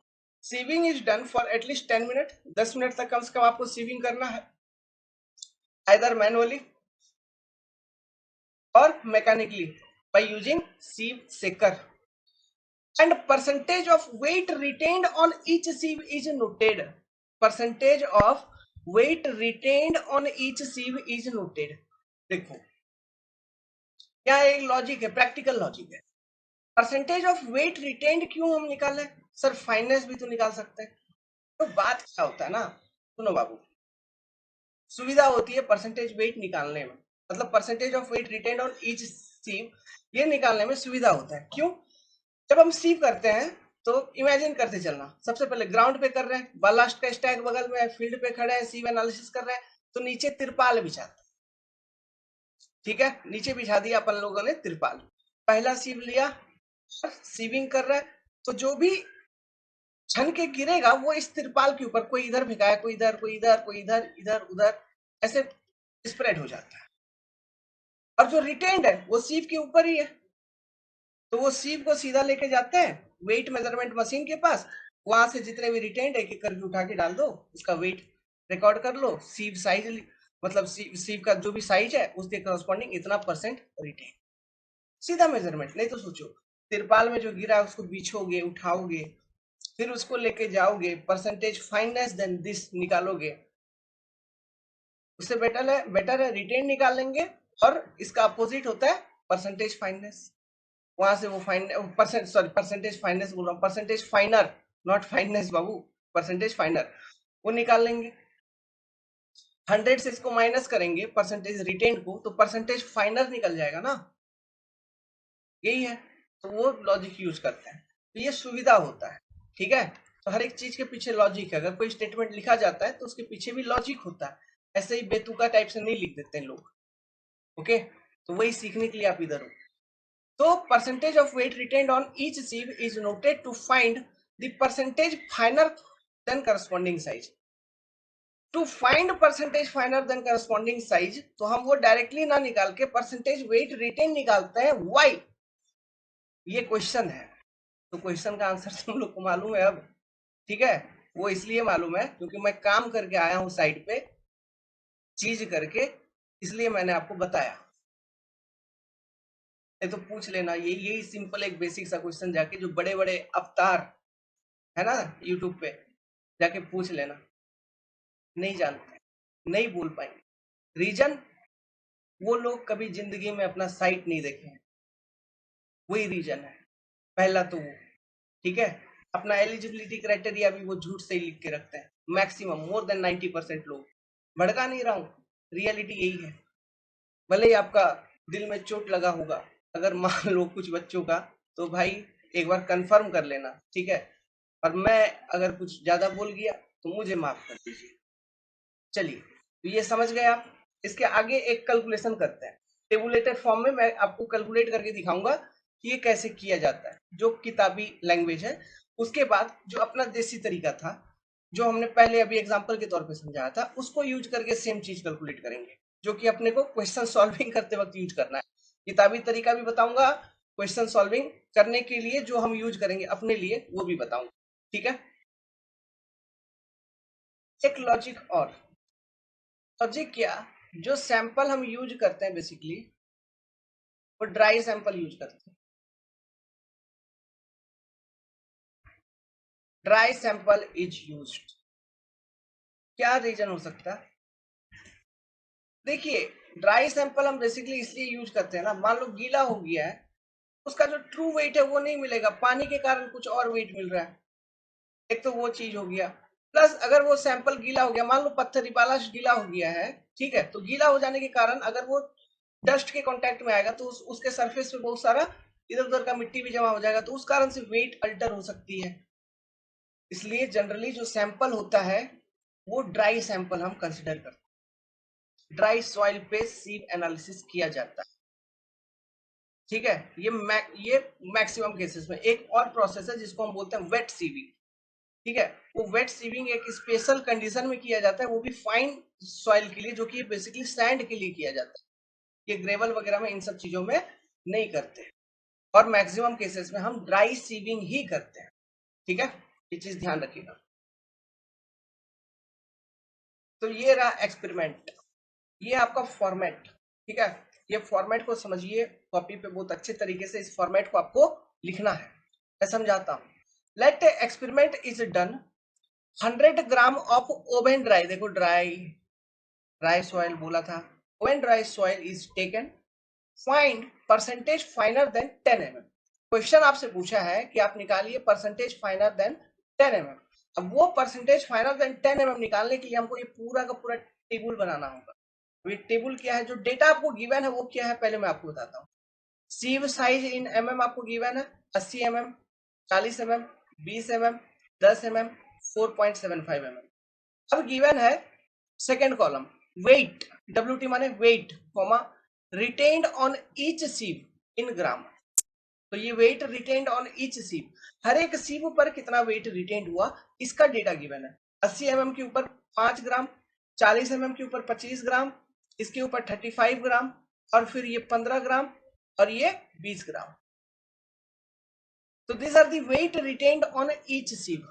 अब देखो, 80 ग्राम के ऊपर 80 mm के ऊपर 5 ग्राम रिटेन्ड हुआ, 40 mm के ऊपर 25 ग्राम, टोटल कितना 30, फिर 30 और 35 कितना 65, 65 प्लस 15 उधर 70, और ये 80, 80, 80 प्लस 20 100, तो टोटल 100 ग्राम आ गया। कहीं ना कहीं सब कुछ कुछ अमाउंट में रिटेन कर गया, तो टोटल का सम लोगे तो 100 ग्राम ही मिलना चाहिए। तो 100 ग्राम का सैंपल साइज आपका था ही। ओके, नाउ ये दो डेटा आपको बस गिवन है क्वेश्चन में, और कुछ नहीं गिवन होगा। ये दो डेटा आपको गिवन होगा और कुछ नहीं गिवन होगा, और आपको निकालना है परसेंटेज फाइनल दैट 10 mm। तो ये किताबी, this is the book concept. ये किताबी लैंग्वेज में जाएंगे, किताबी पैटर्न में, तो इस तरह से हम कैलकुलेट करते हैं। और ये एक्चुअली ये तरीका भी है, जब आप लैब लैब मतलब काम करोगे साइट पे, तो जो फील्ड, ठीक है, मतलब जो टेस्ट क्वालिटी कंट्रोल का जो किताब होगा, है ना, उसमें जो आप शो करोगे format, this will be the format, इसी फॉर्मेट में आपको शो करना है। समझ में आ रहा है? तो देखिए, तो वेट रिटेन्ड ऑन ईच सीव आपने कैलकुलेट कर लिया, जो कि बहुत बहुत आसानी से हम कैलकुलेट कर लेते हैं, ठीक है। इसके बाद परसेंटेज वेट रिटेन्ड कितना, हर एक सीव के ऊपर परसेंटेज वेट रिटेन्ड कितना, ये आपको निकालनी है। अपना अपना निकालो, हर एक सीव के ऊपर परसेंटेज वेट रिटेन्ड कितना। जैसे यहाँ पे पहला 80 mm के ऊपर कितना परसेंटेज, अब बोलोगे 5 ग्राम तो रिटेन हुआ ही सर टोटल 100 ग्राम में से, तो 5/100 इंटू 100, 5 ग्राम हो गया सर। यहाँ सॉरी 5% हो गया सर, 5% यहाँ रिटेन हुआ।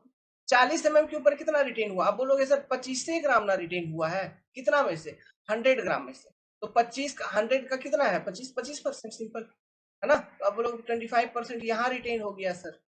फिर 20 mm के ऊपर कितना ग्राम रिटेन हुआ, 35 ग्राम सर 20 mm के ऊपर रिटेन हुआ है, माने कि ये तो सीधा 35% हो ही गया सर। 100 का 35 कितना होता है, 35%। नाउ ओवर 10 mm, आप बोलोगे सर 10 mm के ऊपर परसेंटेज रिटेन्ड जो है दैट इज योर 15% सर। ठीक है, 10 बस मतलब ये 15% ये किसके ऊपर है, 15% जो 10 mm का सीव है जस्ट उसके ऊपर कितना रिटेन्ड हुआ तो वो है आपका 15%। सिमिलरली ये 4.75 mm के ऊपर कितना रिटेन्ड हुआ, बोलोगे सर इधर तो हो गया आपका 20% रिटेन, क्योंकि ये 20 ग्राम यहाँ पे रिटेन बात कर रहा है तो 20% उधर हो गया रिटेन। समझ में आया। तो ये इस तरह से सारा का सारा सॉइल कहीं ना कहीं रिटेन हो गया इतना इतना परसेंट में। तो ये इंडिविजुअल परसेंटेज है, मतलब इंडिविजुअल सीव साइज के ऊपर कितना रिटेन हुआ है। क्लियर है। तीसरा कॉलम ये हमने कैलकुलेट किया, तीसरा कॉलम कैलकुलेट करेंगे cumulative percentage retained over any size. Cumulative CUMMULATIVE cumulative percentage retained. 80 mm का जो सीव था इसके ऊपर टोटल रिटेन्ड कितना हुआ, टोटल 5%, क्योंकि 80 के ऊपर कोई सीव नहीं और 80 के ऊपर जितना रिटेन्ड हुआ उतना ही क्यूमुलेटिव रिटेन्ड 5% ओनली। 40 mm के ऊपर टोटल कितना सॉइल रिटेन्ड हुआ है। अब बोलोगे सर 40 mm साइज के ऊपर तो 40 mm के ऊपर ही 25 हुआ था और 80 mm के ऊपर 5 हुआ था, तो 40 mm से बड़े कितने साइज हैं टोटल, अगर परसेंटेज में आप मेरे से पूछ रहे हैं तो वो होगा 25 + 5 30%। तो this is the cumulative percentage retained over any size. उसी तरह से 20 mm के ऊपर मैं पूछूं तो आप बोलोगे सर जस्ट 20 mm के ऊपर तो इंडिविजुअल 35 रिटेन्ड हुआ था, अब उसके ऊपर 40 mm के ऊपर 25 रिटेन्ड हुआ है, फिर 80 के ऊपर 5 रिटेन्ड हुआ है, तो टोटल अगर मैं हिसाब लगा रहा हूं साहब तो 65% आपको मैंने बता दिया आंसर। तो इस तरह से हम क्यूमुलेटिव परसेंटेज रिटेन निकालते हैं। तो ये 65, फिर 65 में से यहाँ कितना हो गया, मतलब 10 mm के ऊपर टोटल कितना रिटेन्ड है, 10 mm के ऊपर टोटल रिटेन्ड हो गया तुम्हारा 70 और ये 80%। फिर 4.75 mm के ऊपर टोटल कितना रिटेन्ड है, यहाँ बोलोगे तो बोलोगे सर यहाँ तो 20 + 80 वो 100% हो ही गया। तो 4.75 mm से कोई छोटा पार्टिकल है क्या इस सीव एनालिसिस में, नहीं। क्यों, सारा का सारा 4.75 mm के ऊपर रिटेन्ड हो गया है, मतलब 4.75 mm से फाइनर इधर है नहीं। पहला एक चीज यहाँ से एक टेबल से ये क्लियर हुआ। नाउ अब परसेंटेज फाइनर निकालनी है तो कैसे निकालोगे, अब परसेंटेज फाइनर का जो फॉर्मूला है equal to 100 minus cumulative percentage weight retained. अच्छे से लिखो formula, 100 minus cumulative percentage weight retained, 100 minus cumulative percentage weight retained. जैसे कि percentage finer than 80 mm size 5 retained हुआ है तो 80 से छोटा कितने साइज है, total 95%। 100 minus cumulative weight retained, तो 100 minus 5, 100 minus 5 which is your 95% finer than 80 mm size. 40 mm से कितना फाइनर है, बोलोगे क्यूमुलेटिव यहाँ तो 30% रिटेन हुआ है तो परसेंटेज फाइनर इज 70%, 100 माइनस 30 जो होगा 70% is percentage finer than 40 mm। Now percentage finer than 20 mm, तो आप बोलोगे सर कुछ नहीं sir 100 minus 65 that is your 35%। Percentage finer than 10 mm, आप बोलोगे सर 100 माइनस 80 करिए 20%। Percentage finer than 4.75, 100 minus 100 0। तो हर एक साइज से परसेंटेज फाइनर आपने निकाल लिया। अब मेरे को जो क्वेश्चन में आंसर पूछा था 10 mm साइज से परसेंटेज फाइनर कितना है, तो माय आंसर इज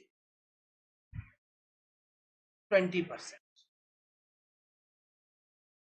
तो ये केवल एक छोटा सा आंसर बताने के लिए आपको इस फॉर्मेट में डेटा को रिप्रेजेंट करके कैलकुलेशन करना होगा। मान लो ये 1 नंबर का क्वेश्चन है ऑब्जेक्टिव इंजीनियरिंग सर्विस का या एसएससी जेई का या और कोई स्टेट एई जेई का, तो क्या इतना बड़ा टेबल बनाओगे, इस तरह से कैलकुलेशन करोगे, फिर निकालोगे क्या चीजों को, नहीं। और इस तरह का क्वेश्चन आ सकता है कैलकुलेटिव क्वेश्चंस एग्जामिनेशंस में एज ए ऑब्जेक्टिव क्वेश्चंस। तो ऐसे केसेस में क्या किया जाए, कैसे डील करना है, वो चीज सीखो जो अपना देसी तरीका था, देसी तरीका को फॉलो करेंगे। सबसे पहले यहाँ पे सीव दिखा दो, कौन कौन सा था। 80 था, फिर तुम्हारा 40 यूज हुआ है, फिर 20 यूज हुआ है, फिर 10 यूज हुआ है, फिर 4.75 यूज हुआ है। ना टोटल सैंपल साइज था 100 ग्राम। 100 ग्राम में हुआ क्या, 80 mm के ऊपर 5 ग्राम रिटेन्ड हो गया, तो 5 कितना हो गया रे बाबू, 95। अब ये 95 ग्राम में से 40 mm के ऊपर कितना रिटेन्ड हो गया है, 25 ग्राम। तो पास कितना कर गया, फिर 95 माइनस 25 कर दो, 70 पास कर गया भाई, 70 ग्राम पास कर गया। ठीक है, अब ये जो 70 ग्राम है इसमें से 35 ग्राम तो रिटेन्ड हो गया 20 mm के ऊपर, 35 ग्राम यहीं पे रिटेन्ड हो गया, तो पास कितना कर गया, 35 ग्राम और पास कर गया, 35 गुना 70, तो आधा रिटेन हो गया, आधा पास कर गया। अब ये 35 ग्राम जो इधर पास किया 10 mm से ये गुजरेगा, तो 10 mm के ऊपर कितना रिटेन हुआ था, 10 mm के ऊपर रिटेन हुआ है 15 ग्राम, तो पास कितना कर गया, 20 ग्राम। अब ये 20 ग्राम जो 10 mm से पास किया वो 4.75 से रिटेन नहीं किया, उस सॉरी पास नहीं किया, वहीं पे रिटेन कर गया। ठीक है, अब तुमसे पूछा परसेंटेज फाइनर देन 10 mm, तो परसेंटेज फाइनर देन 10 mm निकालना है, तो सिंपली ये देखो, ये 10 mm से अभी फिलहाल कितना ग्राम पास कर रहा है, 20 ग्राम ही तो पास कर रहा है 10 mm से। 10 mm से कितना ग्राम पास कर रहा है, 20 ग्राम। तो ये जो परसेंटेज फाइनर का यही मतलब होता है ना, जो 10 mm से पास कर रहा है वही आपको बतानी है। तो 20 ग्राम ही आउट ऑफ 100 ग्राम पास कर रहा है। 100 ग्राम टोटल सैंपल साइज था, जिसमें से 20 ग्राम मात्र पास कर रहा है, इंटू 100, तो equal to 20% finer than 10 mm size. ठीक है, अब ये जो परसेंटेज फाइनर फाइनर है, इसको रिप्रेजेंट करने का एक तरीका होता है n%।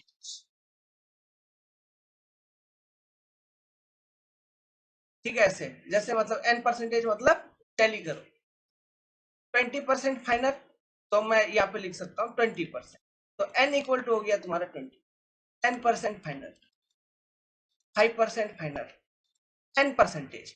ये नोटेशन में क्यों बताया, क्योंकि जो हम पार्टिकल साइज डिस्ट्रीब्यूशन कर बनाएंगे तो वहां पे n% लिखा हुआ रहेगा नोटेशन। n% मतलब परसेंटेज फाइनर, समझ गए। ओके, तो इसको मैं अलग से यहाँ पे लिख देता हूँ, ये नोटेशन होता है। n% मतलब परसेंटेज फाइनर का नोटेशन होता है, नोटेशन फॉर स्टैंडर्ड नोटेशन है ना, जो किताबों में हर जगह यूज किया जाता है। Notation for percentage finer than a particular size, than a particular size. Clear है, यहां तक समझ में आ गया अब चीजें आपको, ये स्टैंडर्ड नोटेशन है।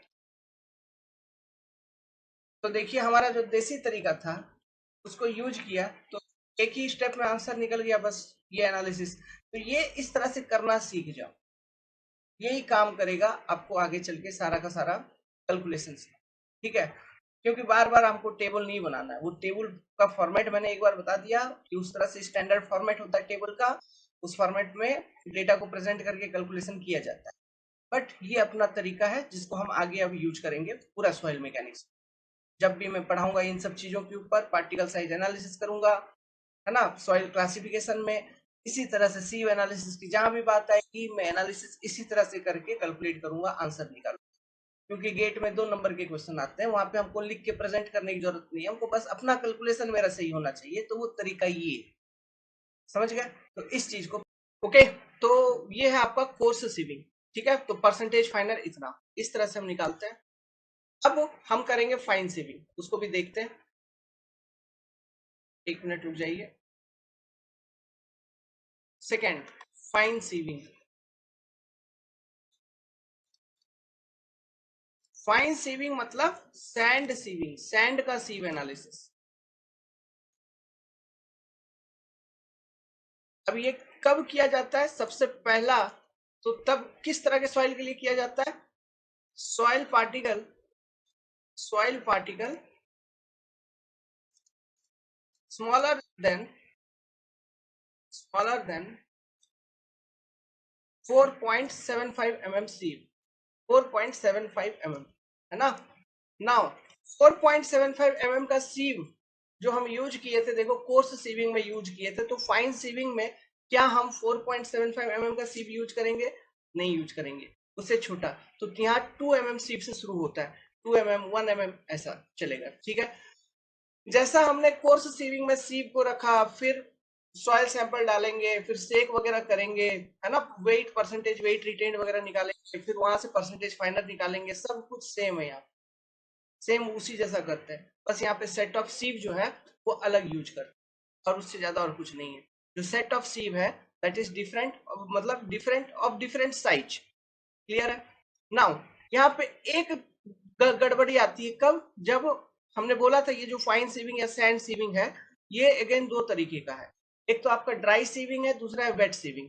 तो ड्राई सीविंग तो नॉर्मल है, ठीक है, वो कर रहे हो, सैंड लिया, सैंड का सीव एनालिसिस कर लिया, वो ड्राई सीविंग।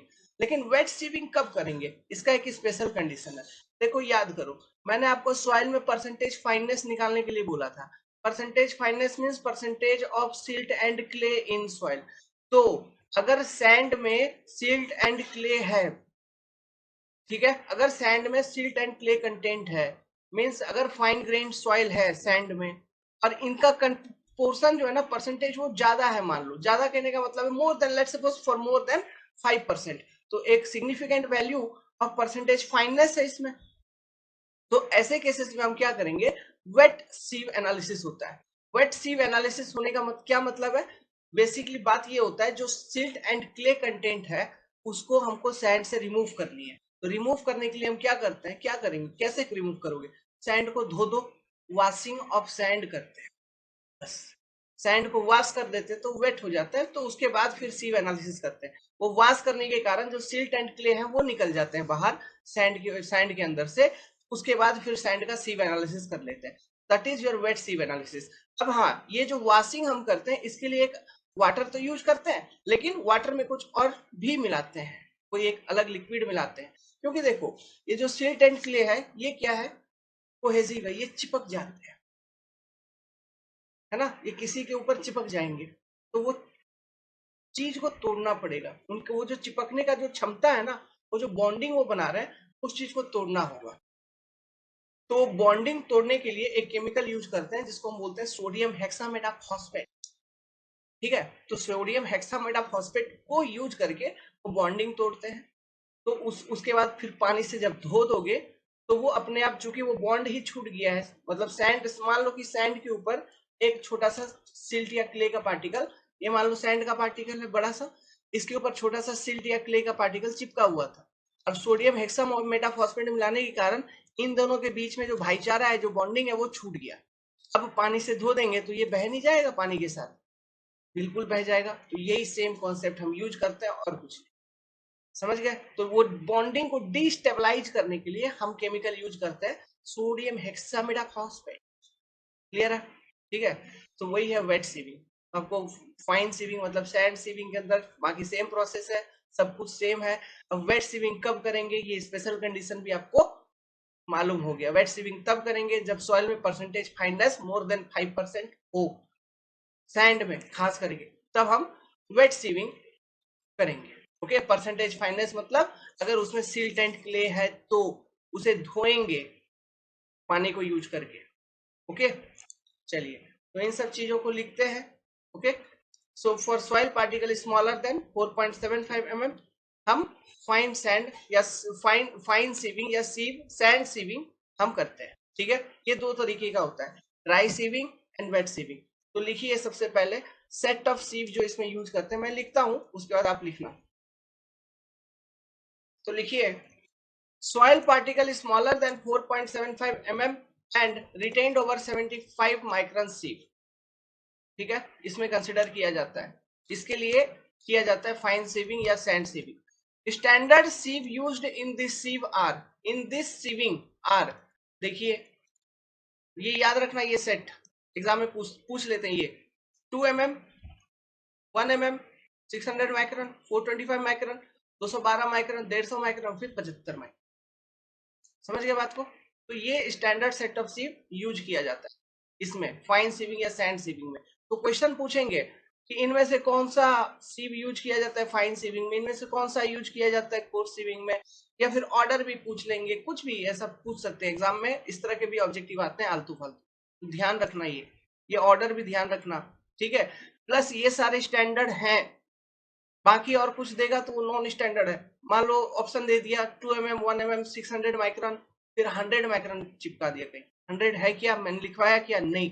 150, 80 माइक्रोन चिपका दिया, है क्या, लिखवाया क्या, नहीं। स्टैंडर्ड नहीं है वो। समझ में आ रहा है? तो ये स्टैंडर्ड सेट है जो हम यूज करते हैं, तो ये वो पूछेगा क्वेश्चन आगे। Procedure is exactly same as gravel sieving, सब कुछ सेम है, वही एक मास लेना है सॉइल का, उसको पास करवानी है बस, और परसेंटेज वेट रिटेन निकालना है, क्यूमुलेटिव निकालना है, फिर वहां से परसेंटेज फाइनल कैलकुलेट हो जाएगा करस्पॉन्डिंग टू ईच साइज। जो टेबुलेटेड फॉर्मेट मैंने अभी आपको समझाया था ग्रेवल सीविंग के केस में, वही सेम फॉर्मेट इधर यूज होने को है। ओके, तो procedure is exactly same as gravel sieving to find out the percentage final than a particular size. Clear? आगे आगे लिखिए, if silt and clay is present in sand, then wet sieving is done, in which sand is washed so that fine particles of silt and clay get removed. इस case में wet sieving होगा. Next, if silt and clay are not present in sand, then no need of washing the sand, and this sieve analysis is called dry sieving. ठीक है, तो wait sieving कब करना है, dry sieving कब करना है, ये बात आपको क्लियर हो गया। यहाँ पे लिख लो परसेंटेज फाइनेस ग्रेटर देन 5% अगर है तो ये तो कंपलसरी हो जाता है। ठीक है, ये हो सकता है एग्जाम में ऑब्जेक्टिव पूछ वो डेटा के रूप में, तो आप बोलोगे डेटा नहीं दिए थे सर, तो ये लो डेटा भी दे दिया। ओके, और इन जनरल ये भी पूछ सकता है कि कब वेट सीविंग होता है, तो सिल्ट एंड क्ले होने से वेट सीविंग हमको करना है, क्योंकि हम सैंड को हमको वॉश करना होगा ताकि ये रिमूव हो जाए। ऐसा क्यों है, ये कॉन्सेप्ट में अभी समझाता हूँ। ठीक है, why washing and how to wash, why washing and how to wash. देखना, बड़ा ऑब्जेक्टिव क्वेश्चन है, सीधा statement, how to wash. Why washing तो क्लियर है ना, एक चीज, वाई वॉशिंग अगर मैं समझाऊं तो आपको ये बात मालूम है, मान लो ये सैंड का पार्टिकल, तो जो सिल्ट एंड क्ले के पार्टिकल होंगे इससे छोटे होंगे और इसके सरफेस पे चिपक जाएंगे।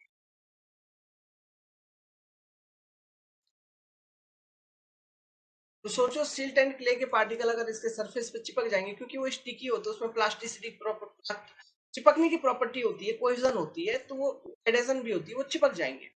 ठीक है, जब वो चिपक जाएंगे due to their sticky nature, तो इस तरह से सोचो एक सैंड पार्टिकल के ऊपर चारों बगल सिल्ट एंड क्ले चिपक के एक बड़ा पार्टिकल बन, तो सीव करोगे तो वो उधर से पास होगा ही नहीं, भले वो सैंड का पार्टिकल है लेकिन पास नहीं हो रहा है।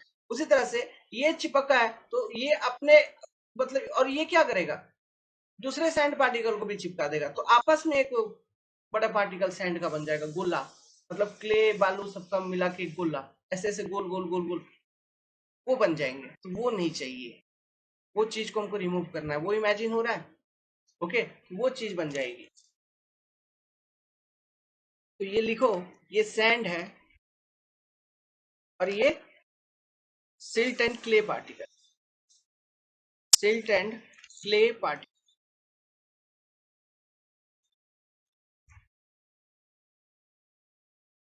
ये क्या करते हैं, stick to the surface of sand, stick to the surface of sand.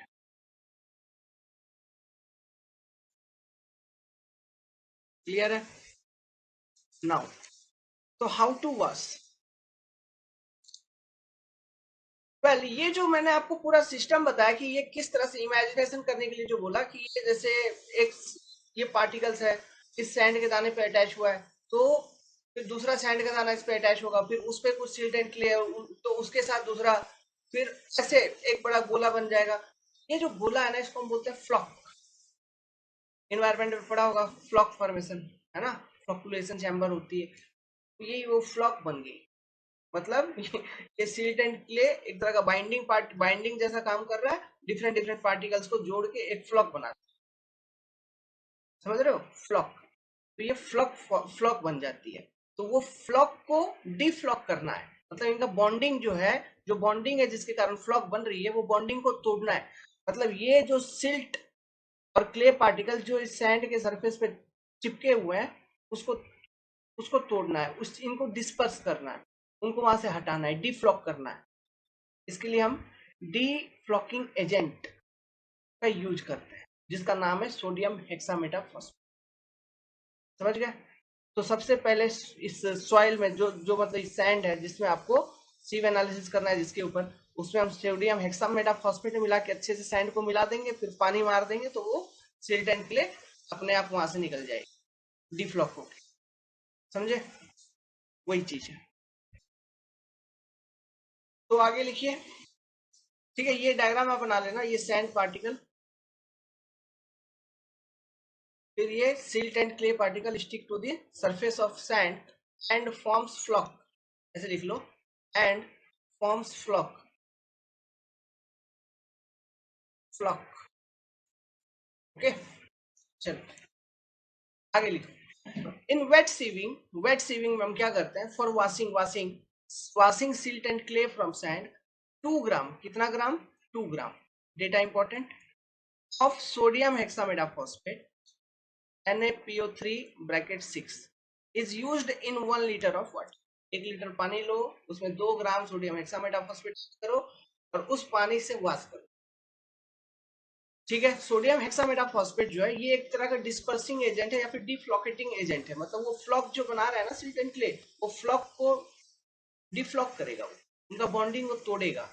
Okay, तो ये चीज हम इन्वायरमेंट इंजीनियरिंग में भी सेम कॉन्सेप्ट पढ़ते हैं इन फ्लॉक। ओके, वहां पर भी फ्लॉक डिफ्लॉक। तो sodium hexametaphosphate act as dispersing agent और deflocculating agent which break flock of silt and clay. Clear है? तो वो सिल्ट एंड क्ले का फ्लॉक ब्रेक कर देगा सोडियम हेक्सामेटाफॉस्फेट, बस पानी तो मार ही रहे हो, तो वो पानी में, पानी का जो प्रेशर होगा उसमें वो फ्लो होकर निकल जाएगा। पानी जो बह के निकलेगी ना, तो सिल्ट एंड क्ले भी उसमें घुल मिल के बह के निकल जाएगा। तो बचा क्या, सैंड, तो वो सैंड को यूज करो और सीव एनालिसिस करो, और डिफरेंट मतलब पार्टिकल साइज डिस्ट्रीब्यूशन बना लो उसका। बस ये है, this is your wet sieving. Is it clear to you all? ठीक है, तो ये वेट सीविंग कंप्लीट, इसी के साथ हमने कंप्लीट किया। तो अब देखिए, अब एक नोट समझिए, क्वांटिटी, ये बहुत इंपॉर्टेंट है, एग्जाम ओरिएंटेड, ऑब्जेक्टिव सीधा पीएसयू में पूछेंगे। Quantity of quantity of sample used in sieve analysis, sample used in sieve analysis। कोई नहीं पढ़ाता ये सब, मैं पढ़ा रहा हूं। बात क्या है ना, छोड़ो, बाद में बात करेंगे। Quantity of sample used in sieve analysis, ठीक है, कितना यूज होता है। देखिए बात क्या है, लोग स्टैंडर्ड बुक फॉलो नहीं करते, अपन करते हैं। जो क्वांटिटी ऑफ सैंपल यूज्ड है, ये डिपेंड करता है मैक्सिमम साइज ऑफ पार्टिकल कितना है उस सैंपल में। इसके ऊपर डिपेंड करेगा maximum size of particle.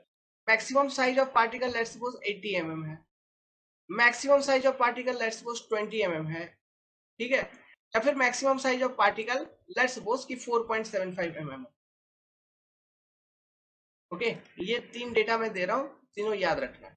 Maximum size of particle अगर ज्यादा, तो sample size required for sieve analysis भी ज्यादा। अगर मैक्सिमम साइज ऑफ पार्टिकल आपका 80 mm तक है, अगर जो सॉइल सैंपल है उसमें जिसपे सीव एनालिसिस करना है, जैसे ग्रेवल वगैरह का, तो मैं बोला था 4 4 आदमी लगता है। क्यों? 60 kg तक सैंपल हम कंसिडर करते हैं, 4 आदमी मिलके 60 kg, 55 60 kg तो सेक करेगा, ठीक है। 60 केजी तक सैंपल हम कंसिडर करते हैं सीव एनालिसिस में। अगर 20 तक मैक्सिमम साइज ऑफ पार्टिकल है आपका सैंपल में, तो जो सैंपल साइज होगा 6.5 केजी।